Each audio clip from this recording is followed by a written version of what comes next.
Hello everyone and welcome to this DVD and Blu-ray update for December 2019, my last update of this year and my last video on this channel for this year. So I'm really proud of what I accomplished in like a couple of months with this channel, and in 2020 I will try to at least put out one video a week on this channel and one video a week on my French channel.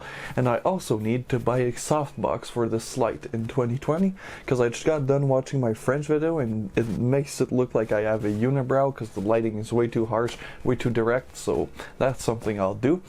And so yeah, this update I have my Black Friday stuff, my Christmas stuff, and my gifts from me to me stuff, so can't wait to show you guys. I only bought Arrow Video DVDs and Blu-rays for Black Friday just because it was at the same time as Horrorama, and I wanted to keep my money for Horrorama, not Black Friday deals, so you won't see any Vinegar Syndrome, any Kino Flow, that's a lighting company, Kino, no MVD, like just Arrow and what I got during the holidays and during the entire month of December. Let's start off with this release by Mill Creek, a kind of movie I never really saw. I was just kind of curious because I'm kind of fascinated by the Cold War era of American history, and this is a Cold War thrillers, if this ever focuses. So it's 6 films, which I will name: Man on a String, The Deadly Affair, Otley, a Dandy in a Spick, Hammerhead, and The Executioner, which The Executioner sounds really badass, but it's just a compilation of spy thrillers from the 60s to 1970, and yeah, can't wait to watch it. It's I'm curious because, like I said, I'm fascinated by the period of history that the Cold War took place in, and also because they're all from Columbia, so Mill Creek is getting really better and better every year with their releases. They release more intriguing, more interesting films like their Hammer collection, so really can't wait to start watching this. 3 Mondo Films. Well, the last one is actually a documentary on Mondo Films, and Mondo Films are not a genre I particularly enjoy. I not that I don't enjoy it, I just don't have a lot of them. I have Goodbye Uncle Tom, and I quite enjoyed that movie, but I think I enjoy it more for the behind the scene and the insanity that was the making of that movie. But I'm kind of curious about Africa Blood and Guts because it's from 1966, and supposedly these were really shocking back in the day. So and I knew they were shocking. And the Godfathers of Mondo, which talk about the directors, well, the creator, director, producers of these Mondo films, like Mondo Cane and the original Mondo films that were ripped off by a lot of Italian and like Asian filmmakers. So yeah, I already have Goodbye Uncle Tom. Like I said, I really enjoy it for what it is. Enjoy more of the backstory than the movie. But I can't wait to watch the documentary because I love documentaries, especially about like weird exploitation films. And this is really and Mondo films are quite weird and quite exploitive. At Horrorama, I bought Ergenia Into a Journey of Perversion, something like that. This is, I think, the sequel or the original. I'm not sure. It's by Jess Franco. It's Eugénie de Sade, and it's inspired by it's based on a book. And it's about a sex-crazed psychopath obsessed with perpetrating the perfect crime. So yeah, it's by Jess Franco. It's starring Soledad Miranda, which was his wife at the time. I'm not sure, but yeah, I was really curious. I haven't watched the other one yet, and yeah, I really like the cover, and it's a Blue Underground. There's a few extras. There's the theatrical trailer and an interview with Jess Franco. So not a lot, but just enough. Interviews with Jess Franco are usually iffy, especially when he's older. A DVD I bought during the Arrow sale, Witch Hammer, by Otakar Vavra, which is a Czechoslovakian film, and probably the only one I have in my collection. It's about witch trials in the 17th century. And I think this movie is the artsy movie that inspired a lot of more exploitive films, like that one with Klaus Kinski with the woman getting her tongue ripped out. A lot of times that's how like exploitation films work. They're inspired from like a classier, artsier film, and they just go like deep into exploitation. And I really enjoy its second run. It's a affiliate, I guess, of Arrow, and they're really like Criterion in the sense that they concentrate more on the filmmaker than like the actors. And there's an interview with an essayist, a critique, and film historian, Kat Hellinger and Michael Brook, and there's the experimental short film from the same director, so that is also very interesting. And there's a booklet, as you can see. Like, the release is not as nice as like a Criterion release, but like for a movie like this, I'm kind of impressed. It has such a nice release. So yeah. And it's from 1969 in black and white from Czechoslovakia. From Japan, Takashi Miike's Dead or Alive trilogy. I've only seen the first one. It's fucking hilarious. It starts off like a typical Japanese gangster movie, and it just goes like insane. And yeah, it's truly one of the most insane movies from Takashi Miike, and that says a lot, because he's not known for like normal narrative kind of films. But I really enjoyed it. The first one is from 1999, the second one from 2000, the last one from 2002, and supposedly they get crazier the more they advance. So here's the tier, and what I like about Arrow, of course, is each movie has its own DVD, which is pretty cool. And yeah, I haven't flipped the covers yet on my Arrow videos. I don't know why. I usually do it. But yeah, that's it for the DVDs. Let's get on to the Blu-rays. A gift from my brother. Really appreciate it, because it's a Criterion. It's really not cheap, and it's Jackie Chan in Police Story 1 and Police Story 2. Two of the best action movies, and definitely I think my favorite Jackie Chan movie is just because of the insanity of the stunts. Of course, the infamous one in the mall where he falls from like 3 or 4 stories while like hanging to electrical like wires. It's insane. It's truly two of the best like action movies ever created. And of course, thank God it gets a Criterion release, the true release it deserves. I don't think this ever got like a proper good release, but I really appreciate what Criterion's been doing recently. Here's the internal covers, and they come with, of course, booklets, a couple postcards. But I really appreciate Criterion being less, how would I say it, snobby, like artsy fartsy.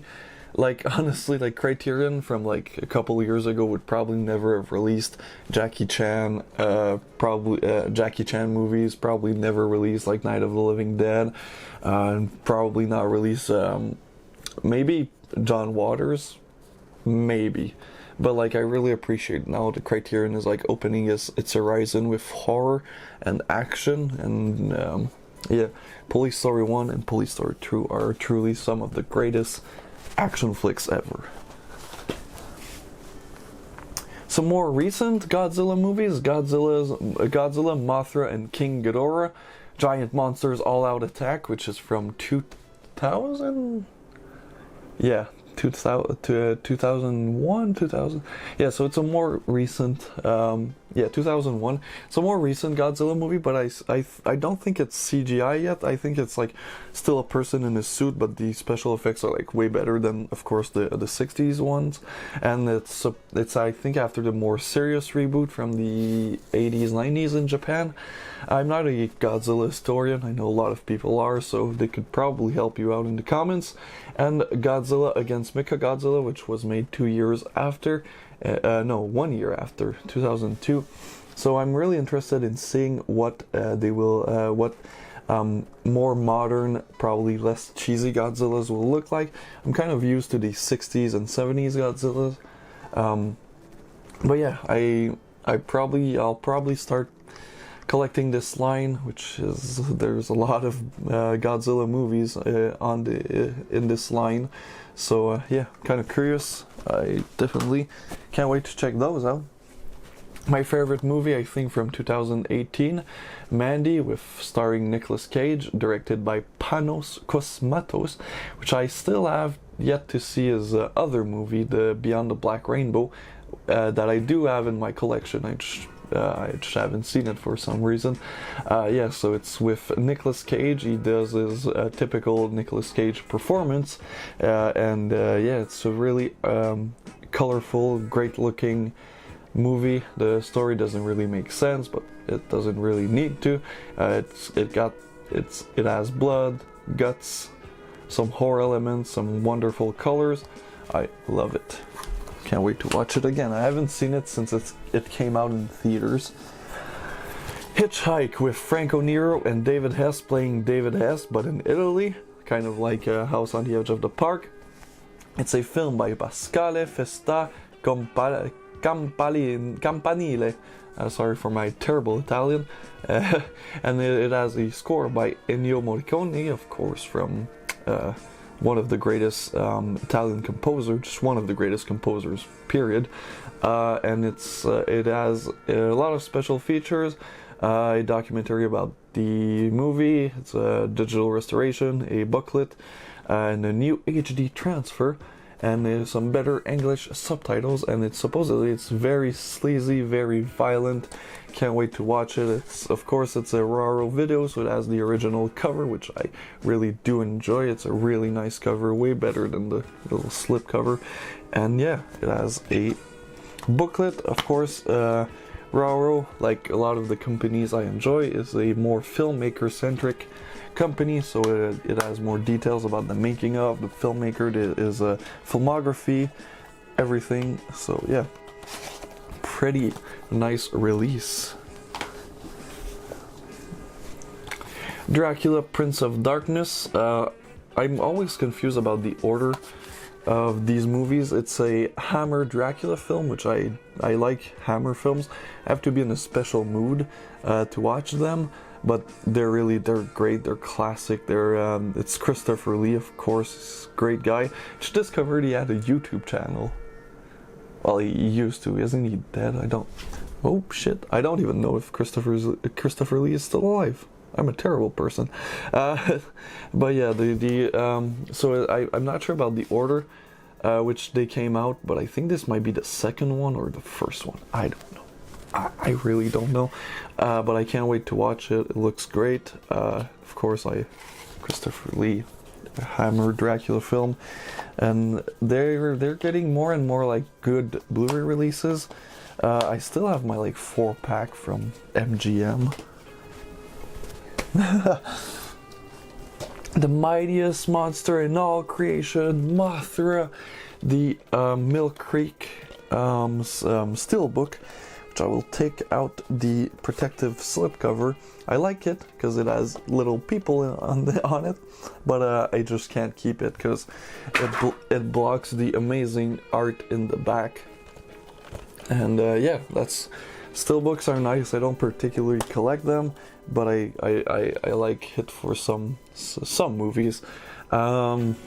Yeah, it's Mill Creek again, just kicking asses. I think Mill Creek has done a lot of good releases this year, and this one is definitely one of them, for Mothra, by the creator of Godzilla. So yeah, Mothra, of course. I like my kaiju. I like him serious. I like him cheesy. I like him all. So this is gonna be a movie that I'm gonna watch pretty soon. Once Upon a Time in Hollywood, the shitty cover made by a 5-year-old that used Photoshop for the first time, and then of course the good cover, hand painted, fucking amazing cover. I'm so glad the actual cover on the DVD, not just the slipcover, as that art too, without the little code bar, and thank God they put the ugly stickers that you can't really take out on the shitty cover. And of course it's a Canadian release, so bilingual fucking sleeve. And honestly, I'm surprised because this movie has a lot of bonus features. 7 additional scenes, Quentin Tarantino's love letter to Hollywood, Bob Richardson for the love of film, Shop Talk, the cars of 1969, restoring Hollywood, the production design of Once Upon a Time in Hollywood, and the fashion of 1969. It's really weird to see a modern movie with so many bonus features, but it's a Tarantino really, so it makes sense, right? Tarantino is probably like, you put some freaking bonus features on this Blu-ray, my friends. And I can't wait to see, well, of course, Quentin Tarantino, when he speaks, he's always incredible, but the Bob Richardson bonus feature too, because you know I like my cinematography, and of course the production design, because it's so incredible what they did with 2019 LA, Hollywood, to put it into 1969. Such an amazing movie, probably my favorite movie from this year. This and The Joker, not sure yet, I need to rewatch The Joker, but 2 incredible movies.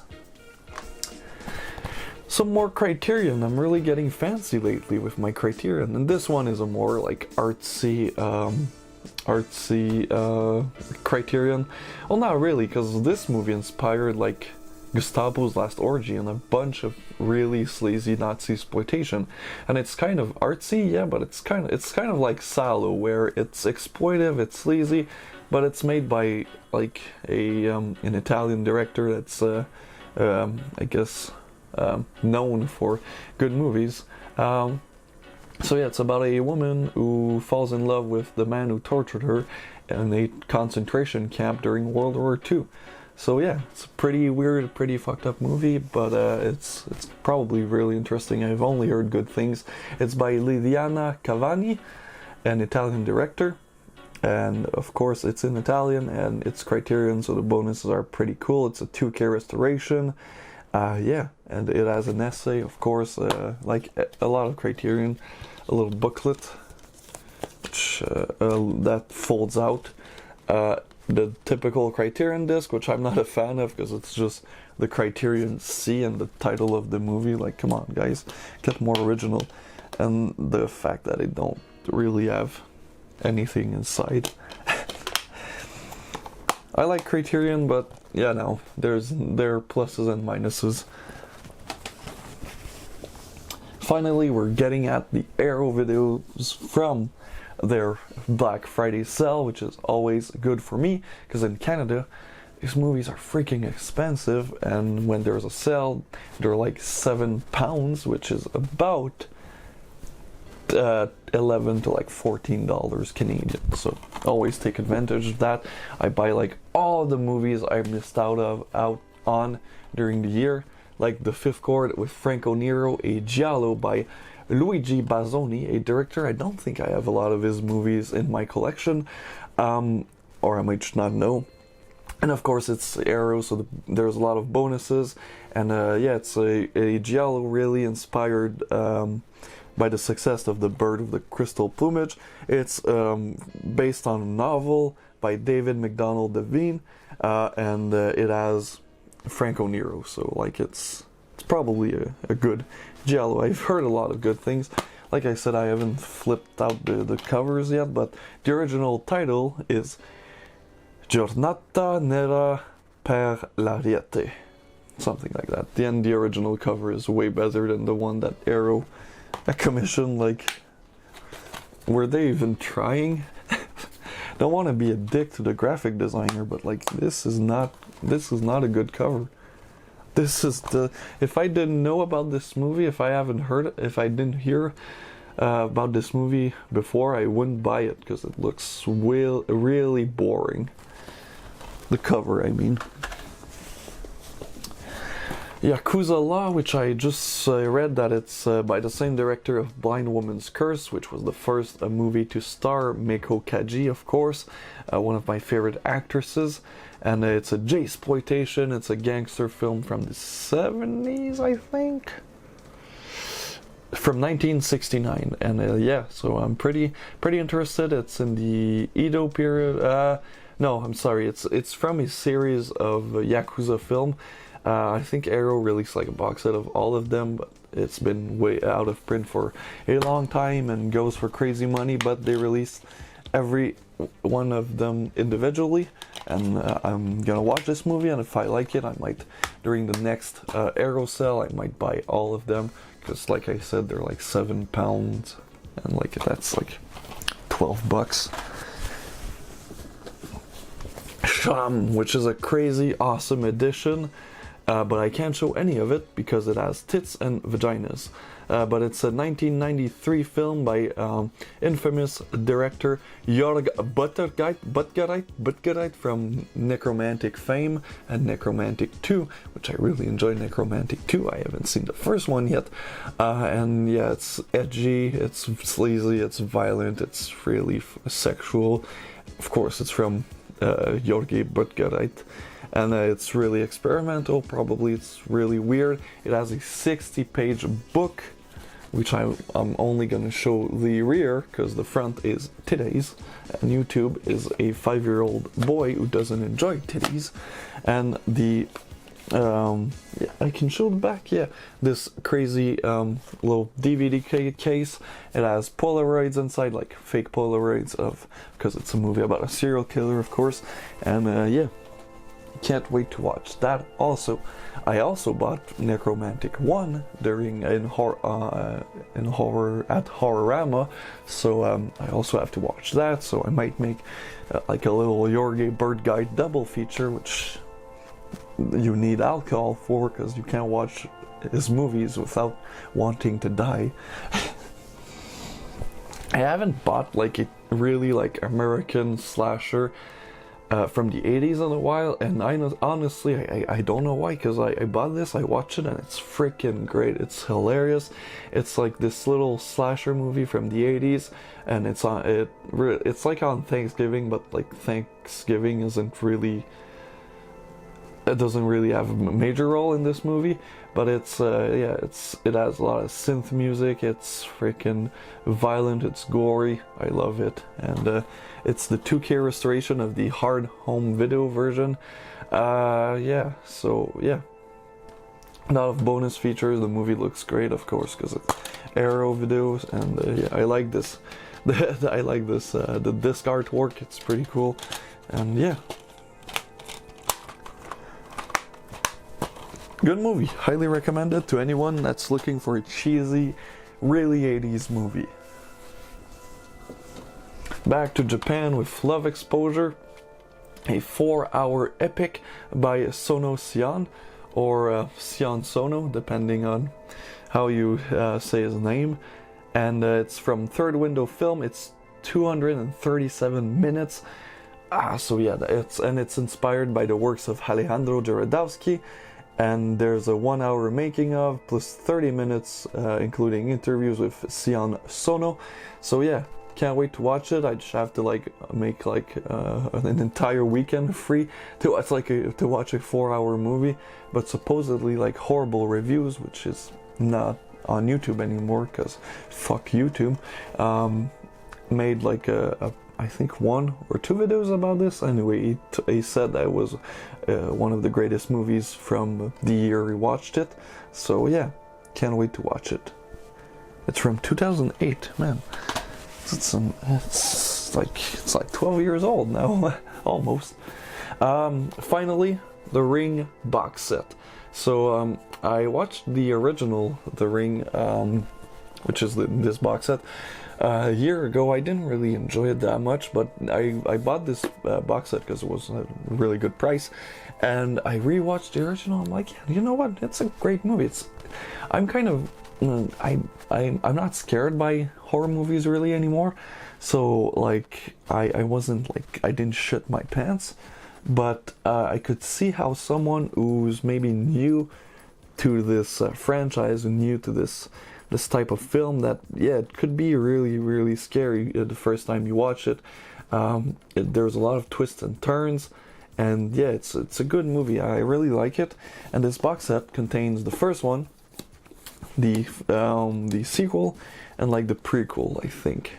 So highly recommended just for the first one. I don't know if you can still buy this box set. It's really cool. It has the first one, the second one, and the prequel, and yeah. So That's it for this Blu-ray and DVD update. Not update, but update. Hope you enjoy it, and we'll see you guys in 2020.